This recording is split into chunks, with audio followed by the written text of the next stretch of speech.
Hello and welcome back to Much Ado About Rugby, where we talk about everything rugby. Today we have an extraordinarily exciting guest with us. His name is Luke Upton, and he's author of a recently released book, released on the 16th of October, Men of Rugby. Luke, why don't you just give a quick, brief introduction about yourself? Thank you very much. Gonna be tough to live up to that billing. I'll try my best on Just this. try and big you up, mate. Just try and big you up. on this rainy Sunday morning. But yeah, so I'm a sort of journalist by trade. Originally from South Wales, from Swansea, but lived in London for the last sort of dozen years or so. I kind of got into sort of doing rugby stuff. I mean, I'm a lifelong sort of rugby fan, but me and a mate of mine started a Gavin Henson parody account on Twitter about 8 or 9 years ago now. And it's still going somewhat remarkably. What's the tag? What's the tag on that? It's at not Gav Henson. For legal reasons, not Gav Henson. It is a parody. But we've got about 41,000 followers now, including, lots of internationals, lots of media folks. The main man himself, the real Big Gav, is a follower. So yeah, we've had a bit of fun with that. Obviously, the ups and downs of his career. I think when we started, I think he was just doing The Bachelor on TV, which you may or may not remember. No, I think that's probably a bit before our time. But yeah, it was a sort of dating show where he had to meet like 50. It seems like something he would do, though. It seems like because he's all fake tanned up, isn't he, and all that. So yeah, I don't know. He's a bit sort of a ladies' man. A sort of shy show off. He's a sort of odd mix of person. But yeah, so we kind of kept that going, and obviously his career's gone up and down. Like he was out in France, he had a good spell at Bath and Bristol where he played some decent rugby, and then he's sort of Newport and yada yada yada. But yeah, and then a couple of years ago I published a book called Absolutely Huge, which is a sort of spoof autobiography of a Welsh rugby player who burned very brightly at the start of his career, then made some bad choices and ended up in reality TV before making a bit of a comeback. So obviously completely I wonder who that could be referring to. And that went well, and then sort of about 18 months ago, the same publisher asked me to get working on a book called Men of Rugby. So they did a book a couple of years ago that was sort of Welsh focused, but they're kind of quite international now, so they wanted a global one. So yeah, so published about 2 weeks ago. It's profiles of 20 of the toughest guys to ever play rugby, spanning about 110 years. So we've got a Scottish guy called David Bedell-Siverite, who was a great player in the sort of 1910s. And lost his life in World War I, unfortunately, and then it goes right up to sort of modern day people. So we've got like Bakkies Berta in there, and people who will be kind of familiar now. So yeah, it's a lot of fun. Nice sort of bite-sized kind of chapters in a way, really focusing on some of their exploits and some of their off-the-field activities, because most of them were a real handful off the pitch as well as on it. And the guys are from the amateur era as well. There's a whole kind of hinterland with them being a sailor or a copper or a farmer. There's a host of other stories that have come in there. So yeah, so it was really, really good fun to write. And I got to speak to some of the guys as well. So I had a couple of good chats with with Bakkies Berta, and that was great to speak to him. And then we did a profile on Jerry Collins, the New Zealand great who died in a tragic accident a couple of years ago, and spoke to Lee Byrne, sort of Lions and Wales fullback, about him because he lived with him when he played for the Ospreys. And yeah, we spoke to quite a few different people to put some contributions in. So yeah, it was great fun to write. And yeah, it seems to be going down quite well. A good sort of lockdown book, kind of quite cheery. Yeah. Obviously, obviously, like a few incredible players there. And you've just mentioned about Bakkies Berta and being able to chat to him and being able to chat to people like Lee Byrne. Yeah. My question is, like, of all the players that you met whilst writing the book, who was probably the most interesting and the most the most interesting to chat to about a particular player or about themselves? Yeah, I mean, I think I spoke to Brian Lima, who was a sort of Samoan great from the sort of 90s into the 2000s. He was really good. I mean, he's back in Samoa now, so getting his recollections. I mean, he had a massive tackle on a South African number 10 called Derek Hugard. So it was about 2003 in the World Cup, and it was kind of like an early YouTube sensation, really. He totally lined him up basically and just smashed him into the ground. I mean, legal, but brutal. So I got Lima's perspective on it, and I actually managed to speak to Hugard as well, and his memory of it. And he kind of got stitched up, like he got a high pass, and he had to sort of stop to grab it, and then he just saw Lima coming towards him. Hospitalized. Yeah. So it's great to get like those two guys' recollections, and again, have a look at it on YouTube afterwards, and you'll kind of see what I mean. But they were good. I mean, Bakkies Berta, obviously the kind of the biggest name in the book, and being a sort of rugby fan and seeing him on the pitch, you obviously get a perception of him, and he's no angel, obviously, and he sort of said it himself. But he was a really, really lovely guy, and he seems very very at peace with himself. I mean, he won, I think the sort of Super 14 or Super 12, whatever it was then, about 3 times. He won the Heineken Cup 3 times. He won the World Cup. He's got this, he's got the family, he lives on the farm. He's got a butchery business as well. So massive slabs of like South African meat from the huge animals they have down there. But yeah, I mean, he was probably the most surprising, just because he's kind of zen. He seemed so kind of wound up on the pitch all the time, and he spoke about that a bit in the book, but he seemed so chill and just a sort of genuinely sort of nice book, because I was a little bit apprehensive of speaking to him. I got to talk to him about a few of the red cards and a few of the tricky moments, and I don't want the guy kind of shouting at me down the phone. But no, he was sound as a pound. Actually, he was a really, really nice guy, and it's kind of funny how you see someone on the pitch and then when you speak to them off it, quite a different person. But yeah, I wouldn't have fancied playing against him. Like, definitely. No, he seemed pretty brutal. Yeah, I feel like it happens quite a lot with South African players, to be fair. Because I know I was watching, obviously being a Sarries fan, we had Jacques Burger, who I think is like fairly similar in that nature. And I was watching an interview with him. Obviously, he's just retired and he's moved. Obviously, he's from Namibia, but same kind of area. And he's actually moved back, and they have like a farm as well. Yeah, I think that's just probably a thing that they do after they retire, go and like live on their farms. I think they're quite rooted in where they're from and everything. And I think the culture, the rugby playing culture, is so strong there. I think, and I think certainly Bakkies Berta, I don't know about Berger, but he's quite into his church and his community and that sort of thing. And you just see him on the pitch, and there's some great YouTube compilations of him just like smashing guys in the back of the head. There's that one. Is it on Richie McCaw where he dives over the back of it and headbutts him down into the ground? Horrific, like a red card in my opinion. I think in everyone's opinion. But then you hear some other stories about people, not in this book, but some people who you think have got a really kind of nice guy reputation, and actually off the pitch they're a bit, a bit prickly to people. So yeah, it's funny, but yeah, he was definitely a good guy to speak to, and the copy that he hasn't actually seen, the book is on its way to him now, so I'm interested to hear what he thinks about it when it comes out, because he hasn't seen it written. But I think for all these guys in there, none of them are angels, but I think my sort of criteria was that they're kind of tough guys, and there's a couple of there's some blemishes there, but they're all really good players as well. So none of these guys are just like straight up thugs, because that's not that's not what it's about. And not much of the premeditation as well. So if the stuff is in the heat of the battle, that's one thing, but if you're planning before the match to go out and smash someone in the head in the first 2 minutes, that's that's not on really. So trying to kind of keep away from that sort of stuff, and the guys who do that kind of thing don't really become great players anyway.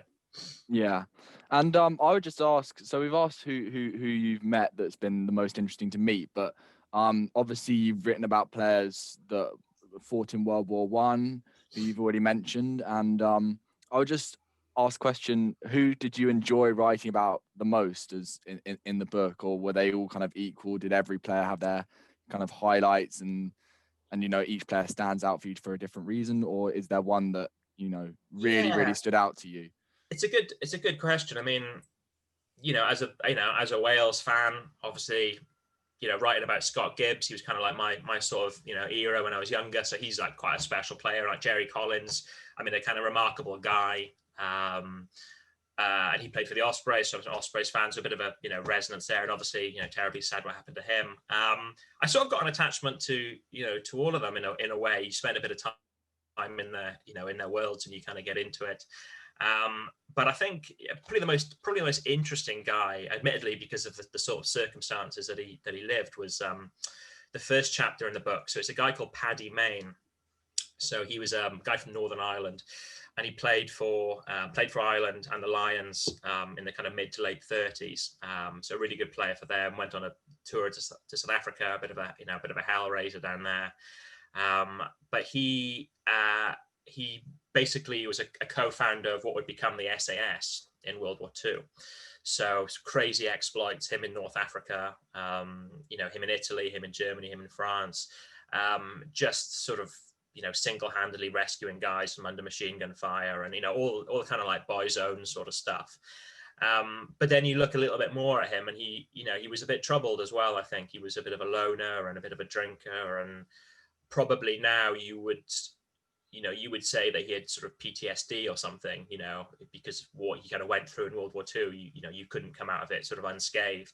So it was interesting because, you see the headline and he's a sort of, Irish Lions, major in the SAS, and you think, wow, this guy is like, cool as. And then you look a little bit more at the character and think, actually, he was kind of quite unhappy, and he died he was only 35, I think, when he died. He had a kind of chronic back injury after World War II, which was partly from playing and partly from what he was doing in the war, and he couldn't play rugby. He couldn't even stand on a terrace to watch it, and he ended up kind of, having a few drinks one night and crashing into a lamppost at 3 a.m, and life was kind of very sad. So he's really, really interesting, and there's some great books about him. So yeah, I'd say just for the sort of the depth of the man, I would say Paddy Mayne would probably be my most interesting one, chapter number 1. Awesome. And if you do want to read more about Paddy Mayne and other hard men of rugby, go and buy Luke's book. It's available on Amazon for less than £10. It only came out 10 days ago, so get in there whilst the copies are still hot off the press. Sounds like an absolutely riveting read, and thanks so much for chatting about your book. Obviously, we are going to talk about the rugby that happened this weekend. But before I do that, I should probably mention that we will also be doing a giveaway for one of Luke's books. Luke's kindly going to offer us one, and we're going to do a giveaway to our loyal supporters and our loyal followers. So stay tuned on the Instagram and Facebook pages for that. We'll have more info on that in the coming days. But without further ado, let's start talking about the rugby that happened this weekend. So I think we should probably start by talking about some of the international rugby that happened. Obviously, the return of international rugby.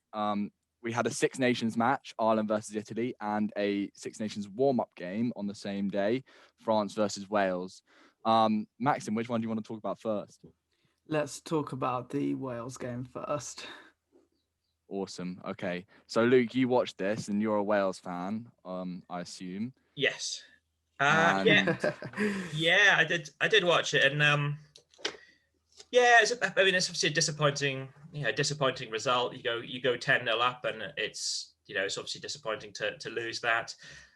I think it's a little bit difficult to know exactly what to make of it. I mean, Welsh rugby is sort of feast or famine, really, and it does seem to be highs or lows, and there's a little bit of I think of a sort of a bit of a false memory of some of the Gatland era. Like, obviously Gatland was fantastically successful, and this time last year we'd won a Grand Slam and we were going to be a semi-final, but there were lots of gaps in those 10 years. There were years when there were poor Six Nations, there were bad results, autumn internationals we lost every game. So I think there's a bit of a rose-tinted view of some of the Gatland era, which is coming through on perhaps some of the perception of the start that PVAC's had. But that said, I think they're certainly missing Sean Edwards, and I certainly think that France are enjoying having him there. Yeah. I would say that France are probably they're the most informed Northern Hemisphere side at the moment as well. So for that to be your warm-up game, and obviously you both played, Wales and France both played full-strength sides almost. I just think France's quality in their 9 and 10 really showed, and when you have players outside that like Vakatawa, Vakatawa was running through everyone basically every time he got the ball. I thought Teddy Thomas' try was incredible. I think France just have a lot of flair at the moment. They've rediscovered that French flair that's been notorious in their teams in like previous decades, but this decade they kind of lost that a bit. You know, when Bastro was playing in the centres and they couldn't really thread many passes together, couldn't play with that French flair. But now I think Dupont's giving them that quick ball, and Tamak's got that, you know, really good just rugby brain, and he's so good off the boot. He threads the right balls through passing wise. And I just don't think Wales could really live with it, judging by the highlights. No, I think that's the main thing, to be honest, with France. I know we've spoken about France quite a bit before, but I do think if you compare to how they've been over the last 10 years, similarly, Luke, to how you're sort of discussing Wales over the last 10 years, there's been an extreme lack of consistency, probably one of the least consistent sides in the international sides in the world. And I think a lot of that is to do with just not having that set 9 or 10. I think I saw a stat, I can't remember the exact stat, but their number of 9 and 10 combinations over the last sort of 5 to 10 years that they've tried out is actually incredible. And I think now once you have Antoine Dupont, of course, and Tamak just running the show and actually having more structure to their game, especially in sort of in attack, that's just so dangerous. And like you said, Ed, having those flair players outside them, it's just pretty unplayable, I think, to be fair. And I think it's helped them a lot having Sean Edwards. I mean, what we've seen a lot before, in my opinion, was like defensively, just a lot of errors and not, it didn't seem like an intensive defensive effort. And I think now, especially in defense with Sean Edwards, it's clear to see that they have actually managed to get that structure, especially in defense. I'm interested to know your thoughts on, I mean, obviously we saw Racing do pretty well in the Champions Cup, arguably one of the best sides in the whole competition. Toulouse, obviously, really, really impressive. How much do you think that form on a European level actually translates across and is partially the reason why they're achieving more or looking more dangerous on an international stage? I definitely think it's a factor in there. And obviously they finished the season, I mean, getting to 2 finals, finished the season well. You know, that said, the Welsh regions are on the whole abysmal in the Heineken Cup, not really troubling anyone beyond the quarterfinals. And they've done all right the last few years. But I think ultimately, if you're playing well and you're playing good rugby, you transfer that into the international game. And I think looking at the next World Cup being in France, I mean, you wouldn't bet on a World Cup winner right now, but I think if you had to, I think I'd probably put a few quid on France. You know, these guys are pretty young. They're only going to get better. They're going to be at home. So yeah, I think they're pretty strong, and I think it means that it's not a crisis for Welsh rugby. Although, you know, looking at a few Facebook comments this morning, you know, it always is. But I think the game against Scotland next week is quite a big game now, because to go from winning the Grand Slam last year to only beating Italy in the space of 12 months, albeit a kind of weird 12 months, would be pretty negative. So I think, you know, a good win over Scotland next week, and then you're looking at it in a bit of a different light. But yeah, I think it becomes quite a big game next week, and it's probably a bit of a toss-up, to be honest, at the moment. Yeah, I think I would probably say that Wales should win that. I mean, don't know about Scotland still. They're another side that's been particularly inconsistent in recent years. You know, they had that amazing game, that amazing draw against England when they just switched it on, and Finn Russell's back in the fold now. So I don't know how that changes things. And you've got the players like Johnny Gray and Stuart Hogg, who are playing in the best side in Europe at the moment, Exeter, who are coming off some really good form. So, you know, who knows? We could see a really fired up Scotland side and a surprise. I would say it's a surprise result, because just Wales generally considered to be the better side. Yeah, but nonetheless, France 38, Wales 21 was the final score in that one. Moving swiftly on to the match that was actually on before that game, the Ireland-Italy game. Mackie, thoughts and comments? What was the final score in that? The final score was quite a lot to quite a little. 50-17 to Ireland at the Aviva. Yeah, I mean, as expected, really, right? I mean, yeah, I think just I watched it up until half time, and Italy. I mean, there was a great segment before the match about Sergio Parise, and I actually looked at the Italy lineup and I just saw no one of any note, and I was kind of just a little bit depressed, because everyone quite likes Italy because everyone knows that they're not going to win anything ever, and they might occasionally beat Scotland and they might occasionally beat France, but they haven't actually won a Six Nations game in the past 5 or 6 years. And I think it really calls for Italy to be looked at as, do we need to reduce it down to a 5 nations? Because from what I saw on yesterday, I mean, that was not a competitive test side. I mean, Ireland are a good side, yes, and they're expected to win, but I mean, one try and a couple of penalties isn't really cutting it nowadays or was it 2 tries and a couple of penalties? Yeah. Is not really cutting it nowadays in this Six Nations. And I mean, even Scotland ran through them before the lockdown. So it's difficult because I watch the Celtic League, and the club teams, or the Italian teams that have improved, quite significantly, because they were cannon fodder for quite a few years, and they are a lot better now, and it's actually quite a difficult place to go, particularly the away fixtures. And you see the scores there. They've had wins in Wales and Scotland and things. So the club teams are have improved, but yeah, it's a disappointing, another disappointing tournament for the Six Nations, for Italy. But then you look at there's a calls for kind of Georgia to come on in or something, but then they got, what was that, 48-7 or something to Scotland on Friday night. So if you swap them out, it would be probably it's like for like. But the fact that the tournament comes down a little bit to making sure you get a bonus point victory over Italy now seems to be one of the cornerstones of it. That said, if you haven't seen it, the second Italy try right on the 80, brilliant, absolutely brilliant. Really turns the Irish fullback inside out, goes out under the post. So yeah, have a look at that. There are moments of quality, but I just turned off at half time. I was watching with my mum, and my mum, who doesn't know loads about rugby, obviously, she was like, Italy are just crap. Like they are just bad at rugby compared to someone like Ireland.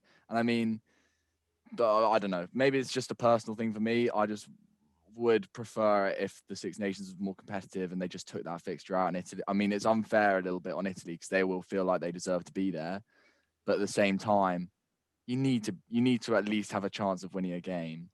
And at the moment, the other nations are just so far ahead. And with the loss of Parise as well, I think that's a big loss, because he was a massive cornerstone of that Italian side, and basically just carried them all those years. And now he's retired, so he'll play against England, though, I think, get his final cap, send off in a nice thrashing. Exactly, 55-5 or something next Saturday. It's kind of but there are a couple of good debuts for Ireland, though. Hugo Keenan, the Leinster winger, he got 2 tries, should have had a third, and I think Will Connors as well. And the back row was I don't take them seriously, though, because it's against Italy. I can't actually judge them properly. It seems kind of weird to say, but I would much prefer to see them play against anyone else and then see how actually good they are, because I don't think that those players would perform as well. Like Keenan showed some really good gas for his try when they grubber kicked it through and he slid over the line, but at the same time, Italy's backfield defense wasn't good. So can you really judge it? I feel like I'm just stating Italy here. I mean, he did what they like. You can only beat what's in front of you and play well against what's in front of you, right? It's you'll true. See how Connors and Keenan are in Paris on Saturday night. I mean, that's if they even play, though. Well, yeah. Do you really think who is Keith Earl still around and about? Stockdale starts, and Lima comes back into the fold, or is he injured? I don't know. But that's Ireland's strongest back three, in my opinion. And Keenan's had a good season for Leinster, but at the same time, even Leinster have better backs. Even when Leinster have James Lowe and people who are starting over him, and James Lowe is we've already spoken about that in a previous episode. He's going to come into the Ireland fold. So, yeah, is there really a place for Keenan in that side? Personally, I don't think so. Well, we will see. We will see. We will see. When he's a Lions starting winger in the yeah, I'll eat my own words. I will. Yeah, we'll come back to this moment. There'll be there was meant to be, another fixture today. It was meant to be the England Barbarians game at Twickenham, I think, but that's been cancelled. Macsen, what do you make of that? Yeah, not impressed. I mean, I wear my Saracens shirt in shame today because apparently it was majority Saracens players who, for people that don't know, essentially broke the COVID restrictions for their team and left the team hotel against the rules, and then they cancelled the game, which I think, like, I'm quite pleased that they cancelled the game. It shows obviously that they're taking it seriously. They could easily have just gone, oh, whatever, we'll put the game on. Obviously, a lot of people wanted to watch that game. I was really, really looking forward to it. So massively disappointing, but yeah, I think really quite irresponsible behaviour, to be fair. And I know Saracens, actually, they released like a club statement saying that they're essentially going to punish the people. And they say, like, it's completely against, yeah, naughty. It's completely against, like, Sarri's code or whatever. And I think Chris Robshaw posted a formal apology as well. Not a good way to cap off his Premiership career, really, is it? No, it's disappointing. Definitely very, very disappointing. I'm sure, like, if I was an England player now, I'd be really, really annoyed, especially one of the ones that was going to make a debut or just play international rugby for the first time, really. I'd be pretty upset. I don't know what you guys think about that. Yeah, Luke, what do you make of it? It's pretty embarrassing. I mean, reading about it yesterday, they were given very clear instructions as to where they could and couldn't go, and they were in this bubble, and they just completely ignored it twice, it seems. And senior guys, Chris Robshaw is 35 or whatever he is. He's people who should know better. And yeah, there seems to be some sort of repercussions as well, because Quilter are sponsoring a game which doesn't happen. So are they owed some money? The TV company paid to show a game this afternoon that isn't happening. There's sort of financial repercussions from this in a time when there's not lots of rugby money knocking around. And, when people are going to the government with a sort of begging bowl to help prop up the sport, it's not a good look when the guys at the top end of it are just, taking the piss, basically, aren't they? And spoiling it for everyone else. So, yeah, but as you said, I think it probably is good that it's cancelled, because it just shows a message to everyone that this is serious. And I think when you're looking at competitive games like next week, Super Saturday, what if 5 of the Scottish lads or whatever are busted out and that game doesn't happen?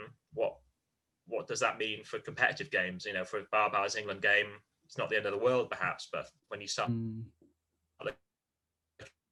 at this kind of thing, it's like, what's the contingency for that? Do Wales get a walkover? Yeah, very disappointing, particularly as it's a horrible rainy day here in London. So I was looking forward to watching something this afternoon. But, yeah, obviously extremely disappointing. We were all looking forward to finally seeing England play again. Well, maybe not Luke, because you're a Wales fan, but probably looking more forward to see the Barbarians play some nice running rugby. Maybe not in this weather though.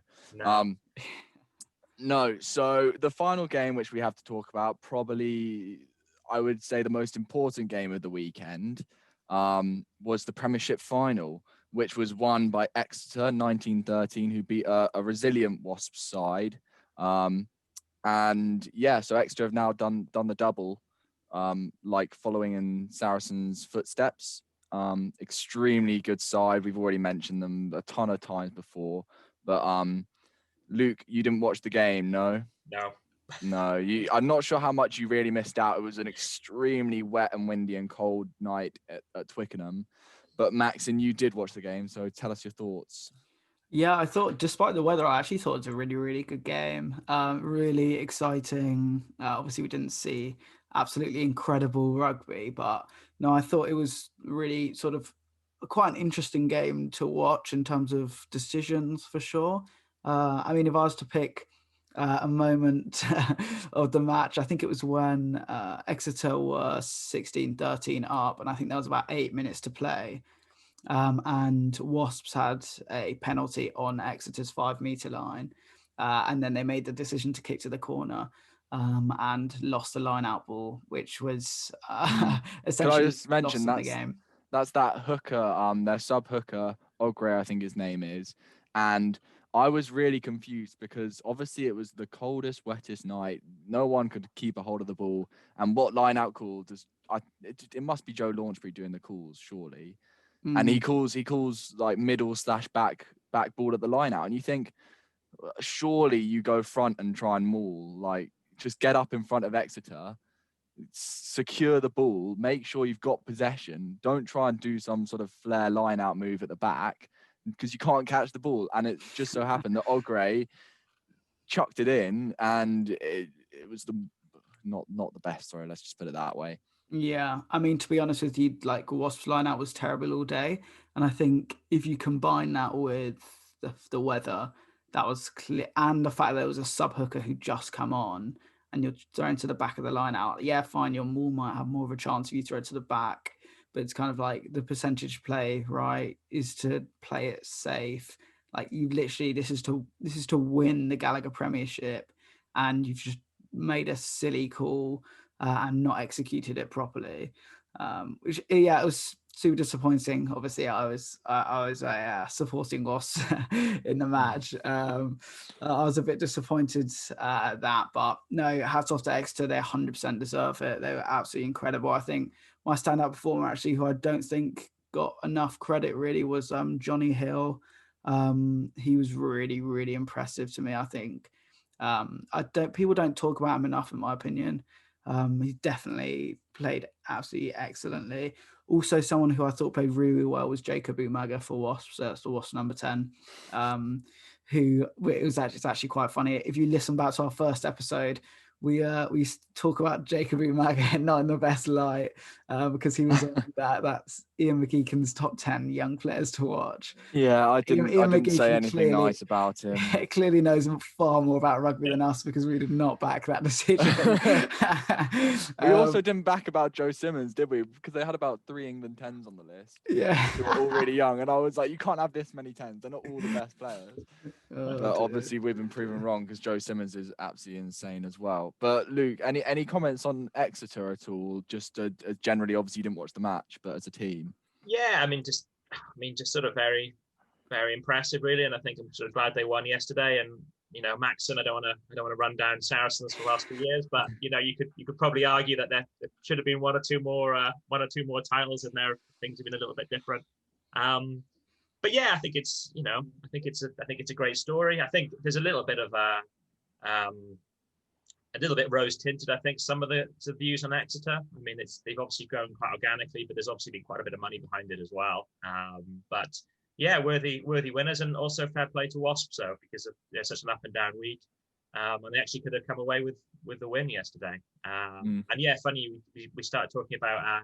We mentioned Jerry Collins at the start, and Jacob Umanga's his cousin, I think. Tana Umanga is Jerry Collins' cousin. Yeah. So must be second cousins or something. So yeah, what a family. Yeah, that's insane. Seriously impressive. He doesn't look like he should be good at rugby, though, does he? Really? He looks he looks like a 12-year-old, really. Yeah. And he's just like he's so good. You know who else? How good is Henry Slade? Come on. Oh, he's got to start for the Lions, mate. Yeah. He's seriously good. His ghosting run through just straight through the Wasps defense was actually, I had a bit of a reaction to that, feelings of serious love for Henry Slade, but no, sorry, go on. As England fans, do you want Rob Baxter as the next? Mate, as long as Slade's playing for the England team, we're going to win. So Head coach when Eddie Jones leaves. Yeah, I don't think I'd want Rob Baxter, to be honest. We play too boring rugby. Like, it'd be boring. It'd be boring rugby. We might win, but it would be a bit boring. I do want to see us pass it to the wing at some point. We do have Johnny May and Jack Noel. Well, Noel's actually out for next week, which is a bit disappointing. But yeah, some fixtures next week going on. So yeah, congratulations to Exeter. Massive thing to win the double after 10 years after their promotion from the Championship. So amazing achievement there. So congratulations to them. We do have some Six Nations fixtures next weekend. Mackie, do you remember what they are? It's England versus Italy, isn't it? Italy. I should have probably written them down. Let me find out. It's France versus Ireland, and then it's Wales versus Scotland. Yeah. And there are 3 teams in the running to win. So Ireland are top of the table with their bonus point win over Italy yesterday. And then it's England and France level pegging on 13 points at the moment in the table. So very, very interesting final weekend coming up. I think we all expect England to come away with a bonus point victory against Italy, and then it's all going to be between Ireland and France what happens next. So make sure you're watching that game. Luke, thank you so much for coming on, mate. You've been an absolute pleasure, really chatty, and yeah, feel free to come on whenever if you ever need any more promo. Thank you very much, guys. Yeah, really appreciate coming on. And yeah, have a good day. Good luck next week against Italy, although you probably won't need it. Yeah, thank you very much, mate, and good luck to you against Scotland. I'm sure you should come away with a win there. Yeah. Just a quick reminder, obviously we are looking to do a giveaway for 1 copy of Luke's book, Hard Men of Rugby, which is obviously, if you don't want to be part of the giveaway, is out on Amazon at the moment for less than a tenner. So make sure you cop a copy. And yeah, thank you so much for listening to Much Ado About Rugby. We are, of course, available on YouTube, Spotify, Apple Podcasts. The new website should be up and running very soon. I know we say this every episode, but we're waiting on Maliki for that one. It's up and running. Yeah, it's up. Then go and check us out on the web. And on the yeah, big web. I guess that's everything for today. Make sure you go and follow our Instagram and Facebook pages. Obviously, you know the tag, just plug it in. And we'll see you in the next one. Thank you so much, Luke, again. Cheers, Bye. guys. Rugby.